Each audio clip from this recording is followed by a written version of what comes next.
Hey guys, it's Matthew here once again with the next build that doesn't sound like a build but is going to be a build, and that is a jug for the first time in quite a while, I think. Stacking int, stacking dex, stacking accuracy, using the Hand of Thought and Motion clause, and then kind of whatever you want. And in this case, I wanted Molten Strike. Molten Strike, pretty fucking good at the moment, especially with Avenging Cascade. So the balls, as you should be able to tell, when they land on the ground, bounce back towards the original starting spot. So they basically get two hits and overlaps. And Avenging Cascade, as we know by now, is pretty damn broken for a lot of things.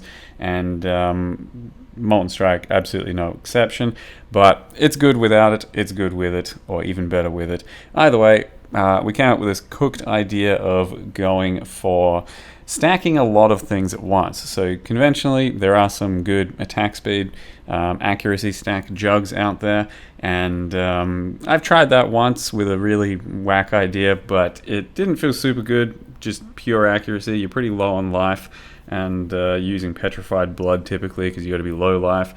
This character, however, is a bit nicer because you get to stack dexterity, you get to stack int, you get to stack accuracy, and then they each have their own sort of benefit. Accuracy in this build gives Jug lots of attack speed, and it also gives us damage in the form of Obscurantis.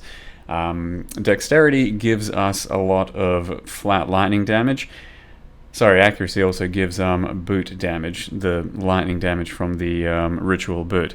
Dexterity then gives us lightning damage from the claws. It also gives us evasion, but we kind of take care of that in a different way. So it ends up giving us suppress and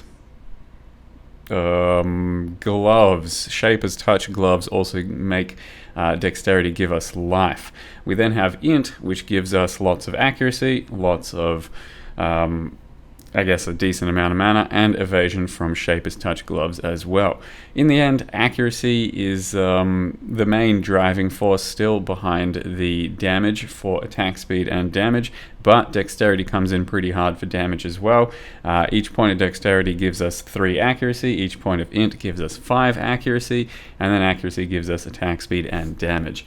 And at the end of all of that, we've got a lot of evasion, which we convert into armor, and all of that armor is then used on the Jug Ascendancy for physical damage regen, preventing hits, and as well as that, it's used for taking less hits from elemental damage. So what we have here is a pretty thin jug, like it's not a lot of life, but it's extremely durable, and it's got really good recovery because we attack a lot, we attack very fast, and we get back lots of life get on hit and instant leech as well.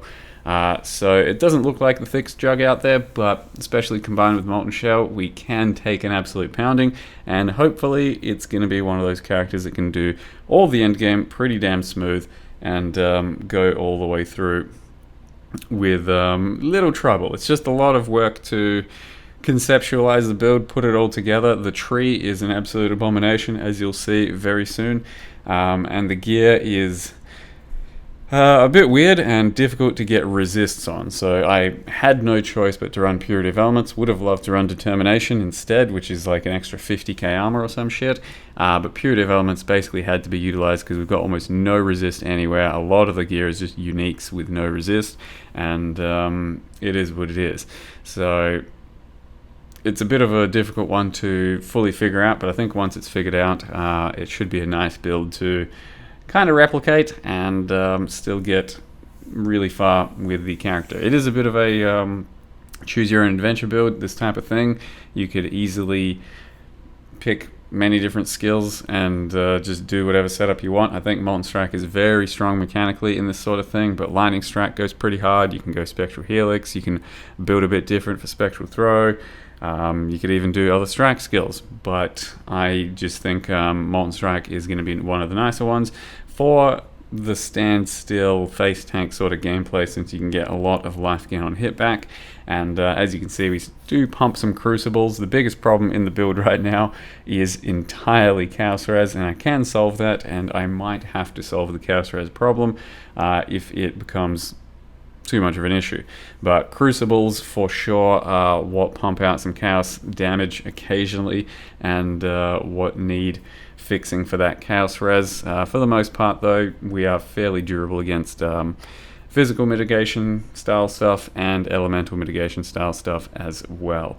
So yeah, it's been a very good character so far. We're still going, still got plenty to build, but for now, let me go ahead and show you how I've built the character thus far.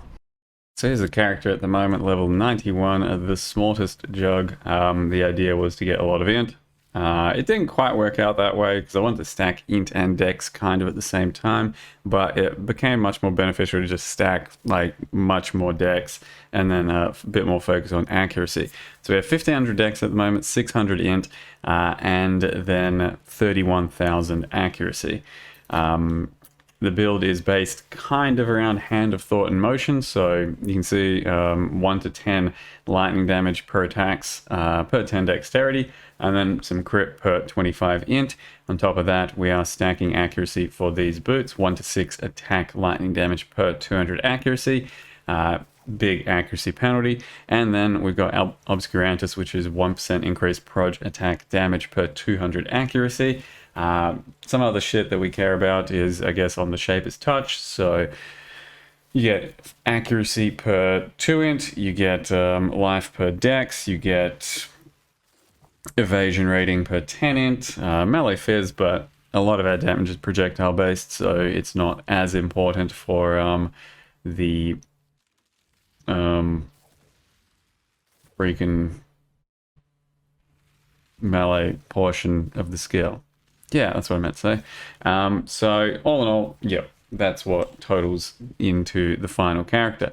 Now, the passive tree is, like I said, a bit of a weird one. We basically care about traveling to keystones and some key passives. So we start as a jug, we go all the way, we go all the way, we go all the way, and we're up there. We are based around this node over here as well, 500 accuracy, 1 attack speed per 150 accuracy rating. And then typically you do kind of care about strength stack on these builds because gain accuracy equal to twice your strength. So if you're stacking strength instead, it kind of synergizes nicely, but you don't have to do that. You could just stack pure accuracy, or you could do what I'm trying to do, and that is dex and int. You then have unstoppable, so that, you know, can't be stunned, etc. You have unbreakable. Armor from equipped body armor is doubled, which applies with iron reflexes for an evasion base. And then untiring, 40% life regen, fizz damage prevented regen, and also the armor applies to elemental damage taken from hits. So we have a mastery here, gain accuracy rating equal to your int. We have a mastery here, dexterity's accuracy bonus is instead to 3 instead of per 2. We are taking iron reflexes to convert all of our invasion into armor. We are taking point blank so that the balls from Molten Strike are hitting a bit harder. We are taking Mage Bane because our dexterity no longer provides bonuses to evasion, so we can get rid of it and just get free capped suppress at the cost of quite a few points. We are taking an additional strike on this attack mastery over here. So I've only got 1 additional strike in the build, but seemingly that's all we need with lots of attack speed. We then have dual wield bonus for claws doubled, so that's why we're dual wielding. You could otherwise just go one hand shield, and it might be more worth doing. I'll probably still look into it, but other than that, we've also got the 10 leech happening. So yep, we're rocking with that. And then getting frenzies from our mark. We are getting a bit of reservation there. We are getting instant leech from both claws, and then I've got a brutal restraint that just does some dexterity throughout the area. Dexterity there. Curse effect auras, curse effect, which isn't super important in the end, since my auras only really matter as like bit of res, bit of evasion, which turns into armor, and the accuracy, it doesn't add much over here. And the war banner gives us accuracy as well. So dual wielding hand of thought and motion. Tried to go for some trees that do something. Haven't really got where I want to yet. So just basically a bit of cold damage, which does fuck all in this build. A bit of attack speed. This one does have some penetrate, but it'll only apply to this weapon. And I don't want to take -8 to all res just for 8 Elipen on one weapon. So I'm going to go for a different one here. And then Mark Effect is pretty nice too. But I'm going to try and smash to make a different one. This one over here is just a bit of lightning, bit of attack speed, some weapon range, which is nice, but I don't think it really matters as much unless it's on both weapons, and then a little bit of dex int. So we're probably still going to try and upgrade both of these by just throwing them into crucibles and also combining through the much rarer crucible thing. As for the gear, 2 additional Molten Strike Obscurantus. This cost me 1.5 divines. These things are like 5C each or some shit. Shape is touch, fucking free, but then with max frenzy it costs, I don't know, like 10C or something. Grab this amulet for like 50C, I think. Just a bunch of dex int. It serves a very similar purpose to Astromantis, so you could basically just do an Astromantis.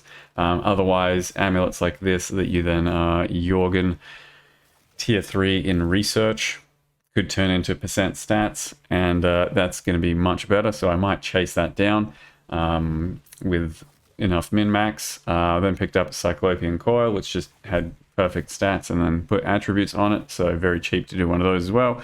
And then the rings are kind of the biggest piece, but you just buy them. Like, we're not really going to bother crafting them, so you basically get the best dex int and then sort of accuracy, either percent accuracy or flat accuracy. These look like they've been rogged, but this one was 40C, doesn't have room for anything else. You could annul, but I didn't want to risk it, so just leaving it as it is. And then this one was like 80C, I think. So similar one, but it already has spare prefix, so we put 1 craft on it. Percent accuracy is much more important than flat accuracy, I think. But realistically, some of these int rolls should probably be some chaos res or some other res, because it is tough to cap res without with strictly focusing on int around these parts as well. So these boots I've just hit with int essences until I got a dex and life roll. I'm gonna try and upgrade these at some point because they are obviously dog shit, but they're serving a purpose for the time being. My resists at the moment are ever so slightly off cap, but I will be fixing that shortly, I hope. A lot of the other resists is getting put in through just double crit multi-dual, some resists there, and crit multi there with some resists once again. But we could also just spec a couple of points here, and that's what I had for a while, but I've just recently tried to do a bit of a reshuffle on the tree, and I'm still min-maxing the tree a lot, so trying to make sure I'm getting just the right amount of everything I need and no more. So at the moment I don't have this, but I did have this sort of shit for a while, or some resists over there. So do what you got to do, but yeah, for the most part we are just trying to get accuracy, dexterity, a little bit of life. Every life point at this point is worth a lot to the build because I've got like 60% or some shit. So if you really want, you could make this character way thicker. Like, you know, a few life points takes us to 4.5k life. You could go for Fortify. You could get freaking more armor. You could do all kinds of shit, max res. But I'm still going to try and go for a bunch of damage at the same time as going for all of this other thickness. So you can see our armor. Currently 58,000 with flasks up. It goes up to 75. My chaos res sucks a bit, but might do a purity chaos watcher's eye. They're a little bit expensive, but it's probably going to be worth it just to have that peace of mind in the build. Aside from that, we do have also the links over here. So, oh yeah, and the chest I forgot to talk about. So I just grabbed a fractured 55 dex and spammed int essences until I got some life and evasion on the chest. And then I ended up just exalting another evasion roll on it, and then put 6% attributes on there. So the links are Molten Strike, Vile Molten Strike in there as well as part of the build, but it's honestly kind of shit, kind of meaningless. Given how fast we attack, just sending out a couple extra like balls that go further, it's a little bit more clear, but it's honestly pretty useless. So yeah, it doesn't really matter if you have that. We then have LE damage with attacks, which might turn into a woke LE damage with attacks, or I might get rid of something else, we'll see. Multi-strike, awakened lightning pen, which also gives us lightning exposure. Divergent additional accuracy, so it gives a bunch of accuracy and then 4 increased attack damage per 1000 accuracy. At this point, this gem is kind of a maybe. I might be getting rid of it. It's really only as good as you make it. If you got lots and lots of accuracy, it's really good. If you have barely any attack damage at the moment, then it's really good. I'm kind of at the point where it might be not worth using anymore. We'll see. We're then using GMP as our 6th link. So most of the video you've actually watched, I was on a 5 link. I only got a 6th link in the past like half a level or some shit. And then I'm toying around with the 6th link. So it's either GMP, it's slow approach, or we could build heavier into Nightblade. So I haven't taken Nightblade on this build yet because it takes an extra 4 points there, and it takes a dagger mastery. So I don't really want to get rid of either of my dagger masteries. And then on top of that, Nightblade at this stage is a bit less consistent because you can't refresh the elusive. It's still honestly a pretty good choice. So if you build into Nightblade, it's still fairly worthwhile, but I'm trying to go without it, and we'll see how that goes. Maybe I end up having to do a bit of a reshuffle and take it, but for now, that's what we're sticking to. So we have Frostblink, Life Tap, Mark on Hit, Sniper's Mark. We have Casting Damage Taken, Life Tap, Golem. So the Golem's just going to die all the time, put him on Casting Damage Taken, and I do take a fair amount of damage, but I recover it well. He's going to be alive every now and again, so that's why we've got him. He gives a lot of accuracy. We've got Whirling Blades, Grace, and Ancestral Protector, Fortify, which barely does anything. Like on my Whirling Blades, this Fortify is a little meaningless, but may as well have it there.